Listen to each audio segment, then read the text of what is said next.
সেদিন আউটডোরে শ্যুটের প্ল্যানটা পূজা করেছিল, কারণ আমরা বহুদিন হয়ে গেল আউটডোরে শ্যুট করি না। আর এই মেকআপ লুকটা তোমাদের সাথে আমি খুব তাড়াতাড়ি শেয়ার করব। আর সেদিনের ওয়েদারটা এখন বৃষ্টি হচ্ছে, তো তার কিছুক্ষণ পরে রোদ উঠছে, তবে আকাশটা দেখে কিন্তু মনে হচ্ছে হ্যাঁ পুজো কিন্তু চলেই এলো। ব্যাস বলতে বলতে আবারও বৃষ্টি। আমাদের হাফ শ্যুট কমপ্লিট করে আমরা এখানটাতে দাঁড়িয়েছিলাম। ওদিকে হচ্ছিল পূজার শ্যুট, তো আমি এখানে ওয়েট করছিলাম আমার কখন শ্যুটটা হবে। শ্যুটটা কমপ্লিট করে আমরা গেছিলাম সহজপাঠ ক্যাফেতে। ওরাও এখানে আমার মতন চা ভক্ত, তাই আমরা নিয়ে নিয়েছিলাম ফার্স্টে চা। আমরা এখানে গিয়ে কিছুটা গল্প করছিলাম, গল্প করার সাথে সাথে আমরা কিছু পুরনো কথাও বলছিলাম, যে পূজার সাথে আমরা কিভাবে ফার্স্ট মিট হয়েছিল। যাই হোক, বলতে বলতে এখানে আমাদের মোমোও চলে এসেছে, আর মোমোগুলো ভীষণ ঠান্ডা সার্ভ করেছিল ওরা।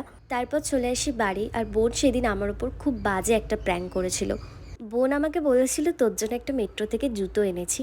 আমি ওকে বলেছিলাম আমি মেট্রো থেকে একটা জুতো নেব, তো আমি ভেবেছি হয়তো ও আমাকে সারপ্রাইজ দেওয়ার জন্য জুতোটা এনেছে। নিজে বড়লোকিয়ে জুতো কিনেছে, আমাকে বলদ বানিয়েছে।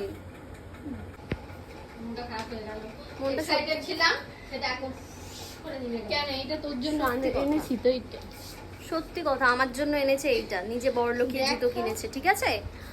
আর আমার জন্য এনেছে, দেখি দেখি দেখি তাও, এই যে এইটা, এটা নাকি আমার। থ্যাংক ইউ বল, তোর জন্য ব্যাগটা এনেছি, সবাইকে দেখাতে পারবি।